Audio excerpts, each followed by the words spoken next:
Bonjour mes gars et mes go, j'espère que vous allez très bien. Aujourd'hui on va aborder une question qui revient souvent dans les FAQ. Quelle est la question? Mais avant de commencer, je vais me présenter pour ceux qui ne me connaissent pas. Pour les nouveaux, je m'appelle Yann, je suis modèle sur Toulouse et Paris.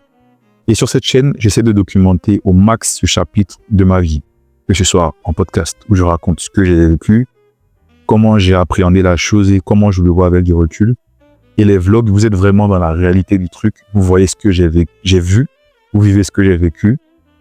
Et vous êtes immergé dans le délire un peu du shooting, comment ça s'est passé, etc. Donc, le concept de ces podcasts, c'est juste que je réponds aux questions que les gens me posent souvent, que les gens me posent sur Insta, et j'essaie de condenser ça ici et d'en parler le plus possible et d'approfondir le plus possible, parce que vous savez, le format Insta n'est pas le meilleur pour bien expliquer ce qu'on veut expliquer. Et je me suis dit, pourquoi pas le faire chaque semaine. Voilà. Donc, il y a une question qui revient beaucoup, c'est est-ce qu'il faut avoir un Insta esthétique ou avoir un Insta atypique pour se mettre en avant en tant que modèle? Très bonne question. Voilà. Là, on continue la fucking promenade. N'oubliez pas, on se promène. Et dans la promenade, on discute de plein de sujets. C'est le mood de cette série. On se promène, on continue, on avance. Là, normalement, vous voyez un peu où on est. Là, on descend les escaliers pour aller sur le pont. Sur le quai plutôt de la Dorade, c'est les craquettes, il est 22h. Il fait un peu froid, on va aller un peu vite, ça va pas être très long. Allez, let's go.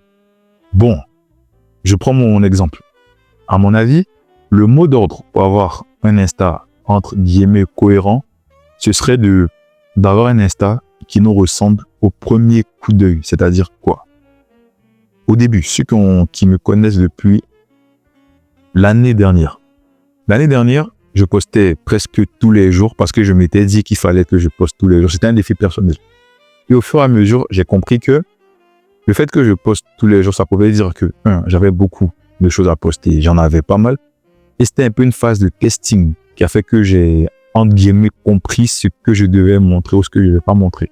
Et tout n'est pas à montrer en fonction de justement l'objectif que tu veux atteindre. Bref, on revient à la cohérence. La cohérence, ça va être de montrer qui tu es à travers tes posts et comment tu voudrais être perçu à travers, je sais pas, 50 posts ou 60 posts en fonction de comment toi tu vois la chose. Qu'est-ce qu'être cohérent?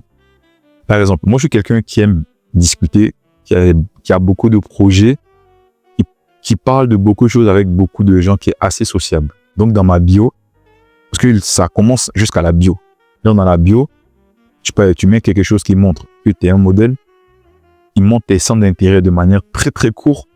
Dès qu'on voit ta bio, on sait ce que tu fais.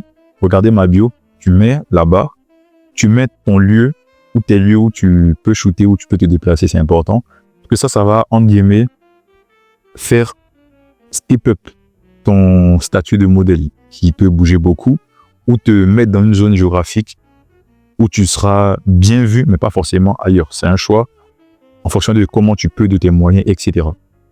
Et le côté où j'aime discuter, j'aime montrer un peu ce que je fais, ça va être sur YouTube. Et j'ai le lien de mon YouTube dans ma bio, où il y a tout ce que j'ai fait, ce que j'ai pu documenter, ce que j'ai pu vlogger qui sera vu là. Donc, s'il y a quelqu'un potentiellement qui aime visuellement ce que mon compte renvoie, par curiosité, il ira voir mes podcasts, mes blogs, mes poèmes aussi ici. Je fais des poèmes aussi.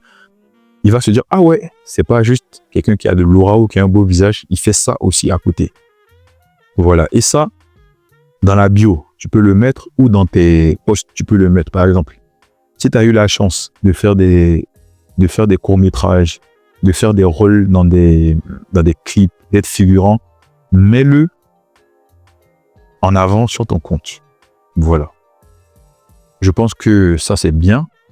Et niveau compte, niveau manière de poster, ça dépend aussi de comment tu veux être perçu, comme je l'ai dit plus tôt. C'est-à-dire, si tu veux faire des shoots plus streetwear, poste du streetwear, mais dans le streetwear que tu vas proposer à ceux qui regardent, dis-toi, tu dois présenter un projet à ta prof. Voilà. Et genre, la diapo que tu vas lui montrer, ça doit être cohérent avec l'objectif que tu veux atteindre. Vous me suivez? Là, on est en classe, on est en SP, je sais pas, AGGSP, on est en SP SES, et tu dois montrer ton fucking plan à tes profs, à tes potes, de spécialité pour qu'ils comprennent où tu veux aller. La problématique, c'est clair, mais il faut mettre ça en image.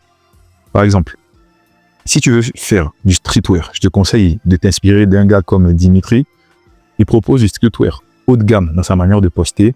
C'est quali, c'est propre et tu vois directement où il veut aller. Tu l'assimiles directement à une niche ou à un côté ou à un TikTok, Instagram side et tu captes directement son délire. Lui, il a choisi un aspect qu'il aime. Il continue de poster dans ce sens-là. Au fur et à mesure que tu t'améliores, tu proposeras plus du streetwear qui te représente. Voilà. D'un autre côté, quand tu fais beaucoup de choses, eux, tu as envie de montrer tout ce que tu fais pour avoir le max d'opportunités possibles. Et à long terme, tu peux mettre tout sur ton Insta. Mais je te conseillerais de mettre les choses justement qui t'ont fait le plus vibrer. Puisque quand tu vas mettre ce genre de choses-là, ça va trier indirectement les propositions que tu auras. Et d'un autre côté, ça va te permettre peut-être d'avoir d'autres opportunités extrêmement différentes. Bon, au moins, tu l'as mis. Celui ou celle qui veut taffer avec toi, il sait que tu es capable de faire ça. Donc, il pourra potentiellement,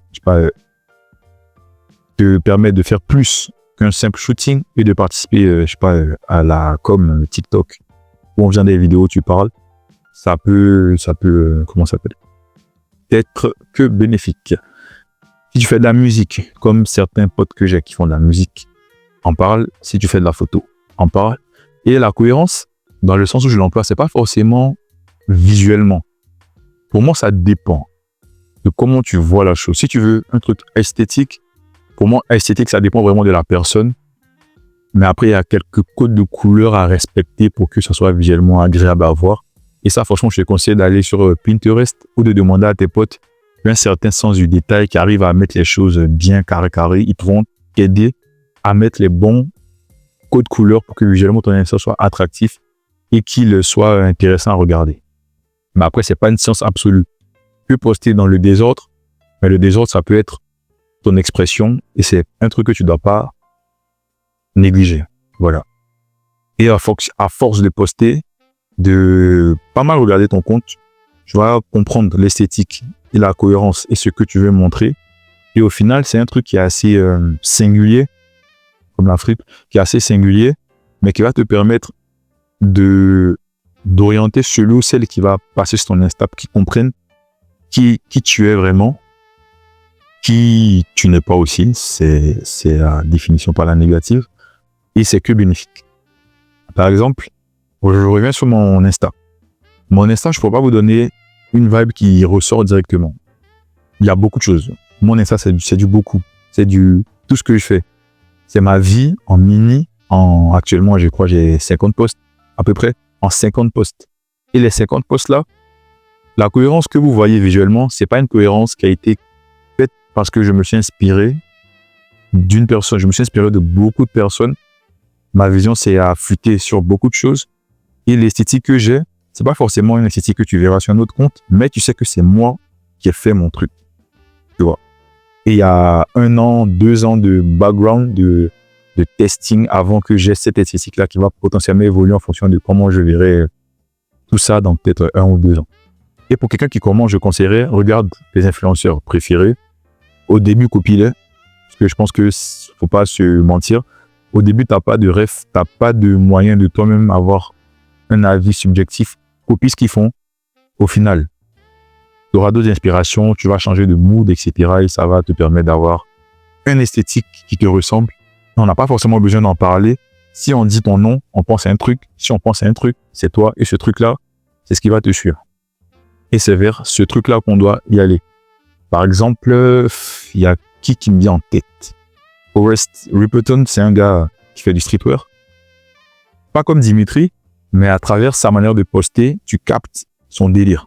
C'est différent de tout ce qui se fait streetwear mondial, mais tu captes son délire. Et lui aussi, c'est un pionnier du streetwear. On en reparlera plus tard. Voilà. Après, qu'est-ce que je peux ajouter? Faites ressortir qui vous êtes à travers votre Insta. Prenez des risques aussi, si vous pensez que c'est nécessaire. À mon humble avis, c'est nécessaire de se tester pour voir si on est capable de faire d'autres choses de temps en temps. Mais si vous êtes quelqu'un qui est monotone, pas négativement, mais qui veut poster ou qui veut être, vu sous un seul angle, poster sur un seul angle, mais améliorez-vous dans ce que vous postez. Parce qu'après, ça devient de la facilité. Et à mon avis, si tu veux être modèle, il faut que tu montres que le streetwear que tu peux faire, ça monte en grade. Par exemple, le streetwear que j'ai fait avec Woostite Industry, de mon gars Dimitri, c'est pas un truc que j'aurais fait de moi-même. Puisque tout ce qui est streetwear, moi, ça me parle pas énormément. Mais le fait que j'ai testé ce délire-là, je savais que je pouvais faire. Il m'a fait confiance. Ça donnait un truc de ouf. Sans oublier le photographe qui était là, le Big Adel, le mec complètement Jobar, et Hicham, et le Big, j'ai oublié son prénom, le Big Joseph, je crois. Désolé si je n'ai pas bien dit ton prénom, mais il y a eu la confiance, on a testé, ça s'est bien passé, et je sais que si j'ai un autre shoot dans ce délire-là, ben, je vais d'être ça encore plus, parce que j'ai un petit background. Bref, je dirais, cohérence, essayez d'autres choses, ne vous limitez pas. Et la limite dans ce sens-là, c'est pas faites un type de post, mais le type de post que vous allez faire, il faut qu'on voit l'évolution, parce que c'est ça qui fait la différence. Il n'y a que les imbéciles qui ne changent pas au final. Qu'est-ce que je pourrais ajouter qui est pertinent? Vous n'avez pas besoin de poster énormément. Ça peut être 10 posts, mais en 10 posts, on vous reconnaît. Ça peut être 15, en 15, on vous reconnaît. Ça peut être 2, on vous reconnaît. Et personnellement, moi, je suis pas trop pour les stories que à la une. En vrai, c'est bien, mais franchement, on va montrer autre chose, quoi. Parce que les stories à la une, c'est pas comme des posts. C'est vraiment des petits moments de vie que tu veux partager à ceux qui regardent ton contenu, tes potes, etc. C'est pas ce qui va faire forcément pro, je trouve. Pour moi, c'est comme sur la fiche de CV, là. Les petits trucs à côté, langue, LV1, je sais pas, anglais, LV2, je sais pas quoi. C'est moi, je le vois plus comme ça. C'est important, mais c'est le corps de la lettre que les gens vont regarder. Et le corps de la lettre, pour l'imager simplement, ça va être les photos que tu vas poster sur ton Insta. Voilà. Et par rapport au type et à la vibe de ton compte, comme je l'ai dit au début, comme tu n'as pas une esthétique et tu n'as pas eu du recul pour travailler ton truc, je t'inspire un peu des niches qui te plaisent plus ou moins, de ce qui te parle plus ou moins. Mais je te conseille, regarde cette niche-là, mais dans différents pays. Là, tu auras beaucoup d'autres manières de poster. Tu auras une vision plus claire de ce qui pourrait potentiellement te plaire, ce qui ne te plaît plus ou ne te plaira plus dans l'avenir. Et ça va t'aider à arriver à ta forme finale, arriver au Saiyan 2 ou peut-être au Saiyan 3. Je crois que j'ai presque tout dit. Si vous avez des questions, n'hésitez pas en commentaire ou en FAQ. Et si vous voulez que j'approfondisse le truc de cohérence par rapport à l'Insta et à la personne que tu veux que les gens y voient, vous me dites en commentaire, je vais rentrer dans les détails. Si vous avez d'autres tips, mettez ça en commentaire. Et voilà, je crois que j'ai tout dit. Et si j'ai pas tout dit, vous me faites savoir s'il y a des trucs qui sont pas clairs. Je reviendrai sur ça plus tard. Voilà. Et je remets le truc dans son contexte. Sur Toulouse, je vous conseillerais de regarder l'Insta de Martin Cerda. Je mettrai leur Insta de Marie-Léa de Soulet. C'est très quali ce qu'il fait. De Mathis, de Mina, le mien, une vibe différente. Celui de Alioun, celui de même Inou en vrai. Il y a une patte, celui de Stéphane. Ils ont des pattes Emma aussi. C'est la meuf qui fait les curly. Voilà, c'est qui n'a pas fait son fucking dégradé. Voilà, je mettrai leur Insta. Ils ont des vibes extrêmement différentes.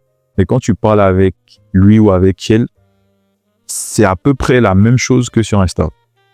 C'est un sentiment assez étrange, mais c'est la même personne que tu retrouves sur les réseaux que dans la vraie réalité. Leur Insta match avec qui ils sont dans la vraie vie. Et je pense que c'est le truc à faire. C'est l'esthétique à avoir. Et au final, sur Insta, c'est juste toi, mais en photo.